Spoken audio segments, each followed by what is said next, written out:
ಏಳು ಬಾವಿ ಏಳು ಆಂಜನೇಯ ಯಾರಿಗೆ ಕಾಣುತ್ತೆ ಅವರಿಗೆ ಮುಕ್ತಿ ಅಂತ ಒಂದು ವಾಡಿಕೆಯಲ್ಲಿ ದೇವಸ್ಥಾನದಲ್ಲಿ ಅಷ್ಟು ಪುಣ್ಯ ಮಾಡಿದವರಿಗೆ ಕಾಣುತ್ತೆ ಅಂತೆ. ಯಾವ ಊರು ಇದು?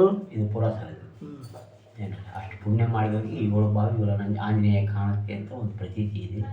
ಆಮೇಲೆ ದೇವಸ್ಥಾನ ಎರಡು ಧರ್ಮದ ಸಂಕೇತ ತೋರಿಸಿದ್ರೆ ಮುಂದೆ ಮುಸಲ್ಮಾನ್ ಶೈಲಿ ಗೋಪುರ ಇದೆ, ಹಿಂದೆ ಹಿಂದೂ ಶೈಲಿ ಗೋಪುರ ಇದೆ.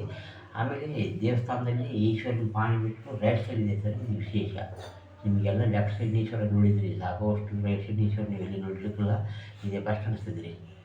ರೈಟ್ ಸೈಡ್ ಪಾಣಿ ಬಿಡಲು ನಮ್ಮಲ್ಲಿ ಎಲ್ಲ ದೇವರುಗಳು ಇವೆ. ಮೂರ್ಕಾಲು ಮಂತ್ರ ಇದೆ, ವಾಯುಲಿಂಗ ಇದೆ, ದೇವಸ್ಥಾನದಲ್ಲಿ ಪಾರ್ವತಿ ಪರಮೇಶ್ವರ ಇದೆ, ಷಣ್ಮುಖ ಇದೆ, ವಿಘ್ನೇಶ್ವರ ಇದೆ, ಶ್ರವಣಕುಮಾರ್ ಇದೆ, ಕೃಷ್ಣ ಇದೆ, ವಿಷ್ಣು ಇದೆ, ಆಮೇಲೆ ಮಹಿಷಾಸುರ ಮರ್ತನ ಇದೆ, ಸೊಲ್ಲಾಪ ಸಿದ್ದರಾಮ ಇದೆ, ಆಮೇಲೆ ಕಾಲಕಾಲೇಶ್ವರ ಇದೆ, ಆಕಾಶಕ್ಕೂ ಬಂಡಿ ಇದೆ, ಸೂರ್ಯ ಇದೆ, ಚಂದ್ರ ಇದೆ, ನವಗ್ರಹ ಇದೆ.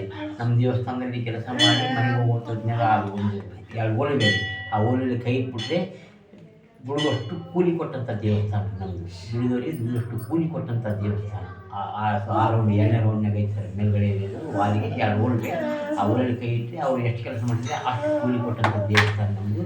ಆಮೇಲೆ ಚೋಳುಲಿಂಗ ಇದೆ, ಲಿಂಗದಲ್ಲಿ ಚೋಳಿದೆ, ಚೋಳುಲಿಂಗ ಇದೆ, ವಸ್ತುಗಳು ಆಂಜನೇಯ ಇದೆ, ಇಷ್ಟೆಲ್ಲ ದೇವರುಗಳು ನಮ್ಮಲ್ಲಿ ಇವೆ ರೀ. ಆಮೇಲೆ ಇದು 1000 ವರ್ಷ ಹಳೆಯ ದೇವಸ್ಥಾನ ಸರ್. 1000 ವರ್ಷ ಆಗಲಿ ನಮ್ಮಲ್ಲಿ 8ನೇ ಶತಮಾನ ಶಾಸನ, 12ನೇ ಶತಮಾನ ಶಾಸನ, 14ನೇ ಶತಮಾನ ಶಾಸನ ಸಿಗುತ್ತೆ. 14ನೇ ಶತಮಾನ ಶಾಸನದಲ್ಲಿ ಶ್ರೀಮನ್ ರಾಜಾವಿರಾಜ ವೀರ ಪ್ರತಾಪ ಸದಾಶಿವರಾಯ ಮಹಾರಾಜ ಅಯ್ಯನವರಿಗೆ ಅಭಿವೃದ್ಧಿ ಆಗಬೇಕು, ಭಯಪ್ಪ ನಾಯಕ ಕೃಷ್ಣಪ್ಪ ನಾಯಕ ಅಯ್ಯನವರಿಗೆ ಪುಣ್ಯವಾಗಬೇಕೆಂದು ಅವರ ಮಕ್ಕಳು ವಿರೂಪಣ ನಾಯಕ ತಿಮ್ಮಣ್ಣ ನಾಯಕ ಅಂತ ಹೇಳುವುದಿಲ್ಲ, ಅವರು ಈ ದೇವಸ್ಥಾನ ಕಟ್ಟಿಸಿದ್ರು ಅಂತ ಹೇಳೋದಿಲ್ಲ. ಅದು ಕ್ಲಿಯರ್ ಆಗಿ ಶಾಸನ, ಅದು 14ನೇ ಶತಮಾನ ಶಾಸನವಾದ್ದರಿಂದ ಇವರು ಧಾರವಾಡ ಯೂನಿವರ್ಸಿಟಿಯವರು ನಮ್ಮ ದೇವಸ್ಥಾನದ ಯಾವ ತಾಳವರೆ ಇಲ್ಲ, ಕಂಚಿನ ಪತ್ರ ಇಲ್ಲ. ಹಾಗಾಗಿ ಅದಕ್ಕಿಂತ ಹಳೆಯ ಶಾಸನಗಳು ಇರೋದರಿಂದ ಆ ಶಾಸನದಲ್ಲಿ ಅವರು ಬಂದದ್ದನ್ನು ಇವರು ಜೀರ್ಣೋದ್ಧಾರಗೊಳಿಸಿದ್ರು ಅಂತ ಊಹೆ ಮಾಡಿಬಿಟ್ಟು ಏನ್ರಿ. ಹಾಗಾಗಿ ಅಂಗಡಿ ಗಾಣ ಮನಸಿದ್ಧಾಯಕ ದಾಯ ರಾಜರು ತರೊಳಕ ಕುಂಬಾರ ತರೊಳಕ ಬನಮಾಲ ಇವು ಮುಂತಾದ ಸಕಲ ಸರ್ವನಾದಾಯ ದಾನದ ರಾಜಪೂರ್ವಕವಾಗಿ ಪುರವೆಂಬ ಗ್ರಾಮ ಆಚಂದ್ರಾರ್ಕವಾಗಿ ಮಾನ್ಯವಾಗಿ ಸ್ತ್ರೀಗವಾಗಿ ಬಾಳಿ ಬೆಳಗಿತ್ತು ಅಂತ ಶಾಸನ ಹೇಳ್ತಾ ಇದೆ ಸರ್. ಇಲ್ಲಿ ಅಂಗಡಿ ಗಾಣ ಅಂದರೆ ಮನಸಿದ್ಧಾಯಕ ಇವೆಲ್ಲ ಇಲ್ಲ ಏರಿಯಾಗಳ ಹೆಸರು. ಹಾಗಾಗಿ ಅಲ್ಲಿ ಮೂಲೆ ಅಂತ ಬರುವಂಥ ಆದಾಯನ ಸಕಲ ಸರ್ವನಾದಾಯ ಮಕರ ಸಂಕ್ರಾಂತಿ ಪುಣ್ಯಕಾಲದಲ್ಲಿ ಅಂದರೆ ಆವಾಗ ಸೂರ್ಯ ಒಂದು ರಾಶಿ ಬಿಟ್ಟು ಇನ್ನೊಂದು ರಾಶಿ ಪಥ ಸಂಚಲನ ಮಾಡೋ ಸಂದರ್ಭದಲ್ಲಿ ದಾನದ ರಾಜಪೂರ್ವಕವಾಗಿ ಅಂದರೆ ರಾಜನಿಟ್ಟಗಂತೆ ದಾನ ಮಾಡ್ತಾ ಇದ್ರು ಈ ಎಲ್ಲ ಆದಾಯನ ಅಂತ ಶಾಸನಗಳು ಉಲ್ಲೇಖ ಮಾಡ್ತಾ ಇವೆ. ಆಮೇಲೆ ಶಾಸನದಲ್ಲಿ ಪುರದ ಪುಣ್ಯಂ ಪರಸ್ಥಾನ ಪಾಲನಂ ದಾನವಿವ ಮಧ್ಯೆ ಪುರವರ್ಗಕ್ಕೆ ಅವಮಾನ ಪ್ರಕಟಿತರು ತಮ್ಮ ತಂದೆ ತಾಯಿಗಳನ್ನು ವಾರಣಾಸಿರಿ ಗುರುಬ್ರಾಹ್ಮಣ ಹತ್ಯೆ ಮಾಡಿದ ಪಾಪ ಹೋಗು ಅಂತ ಇದೆ ಶ್ಲೋಕ ಹೇಳ್ತಾ ಇದೆ. ಇನ್ನೊಂದು ಶಾಸನದಲ್ಲಿ ದೇವರಿಗೆ ಅರ್ಪಿಸಬಾರದ ಫಲಪುಷ್ಪಾದಿಗಳ ವಿವರಣೆ ಕೊಡುತ್ತೆ. ಇನ್ನೊಂದು ಶಾಸನ ಯಾವ ಹೂವು ಯಾವ ಹಣ್ಣನ್ನು ದೇವರಿಗೆ ಇಟ್ಟರೆ ಪುಣ್ಯ ಬರುತ್ತೆ, ಯಾವಾಗ ನೆಟ್ಟರೆ ಪಾಪ ಬರುತ್ತೆ ಅಂತ ಹೇಳುತ್ತೆ. ಆಮೇಲೆ ಕೆಳಗಡೆ ಬಂದಿಟ್ಟು ವಹಿಲೇಶ್ವರ ಅಂತ ಬರ್ತದೆ ಶಾಸನದಲ್ಲಿ, ವಹಿಲ ಮಾಡಿದ ದೇವಾಲಯ ಅಂತ ಬರುತ್ತೆ. ಆ ವಹಿಲ ಯಾರು ಅಂದರೆ ಗುಜರಾತಿನ ವಿಲಾಸವತಿ ಪಟ್ಟಣದಲ್ಲಿ ನಿಕುಂಭರಾಜ ಅಂತ ಒಬ್ಬ ರಾಜ ಇದ್ದ, ಆ ರಾಜನಿಗೆ ಮಗ ಇದ್ದ, ಆ ಮಗನೇ ಆ ವಹಿಲ ಅಂತ ಹೇಳಿ. ಆ ವಹಿಲ 16 ವರ್ಷದ ಹುಡುಗನಿದ್ದಾಗ ಅವರಪ್ಪ ನಿಕುಂಭರಾಜ ಸತ್ತು ಇರ್ತಾನೆ. ಹಾಗಾಗಿ ನನ್ನಪ್ಪ ಮರಳಿ ಬರಬಹುದು ಅಂತೇಳಿ ಸೌರಾಷ್ಟ್ರ ಮಾತನ್ನು ಕುರಿತು ವಹಿಲ ತಪಸ್ಸನ್ನು ಮಾಡಿದ.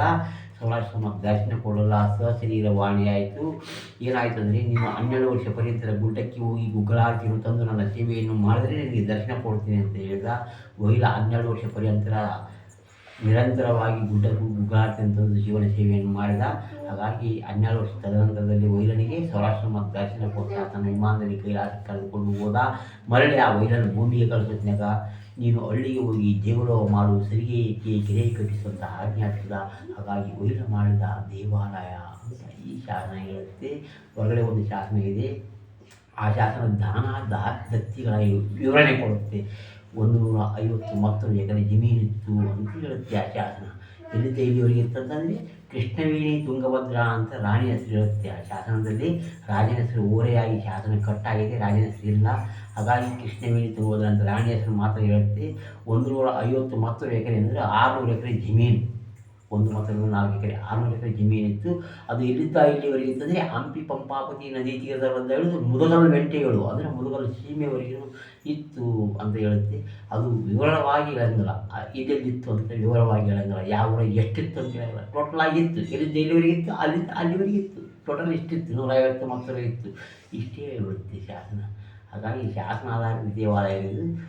ಯೂಟ್ಯೂಬ್ನಲ್ಲಿ ಒಳ್ಳೆ ಬರುತ್ತೆ ನಮ್ಮ ದೇವಸ್ಥಾನ ಏನು ರೀ, 1000 years ಓಲ್ಡ್ ಶಿವ ಟೆಂಪಲ್ ಇನ್ ಪುರ ಅಂತ ಹೊಡೆದ್ಬಿಟ್ಟು ಬಂದ್ಬಿಡುತ್ತೆ.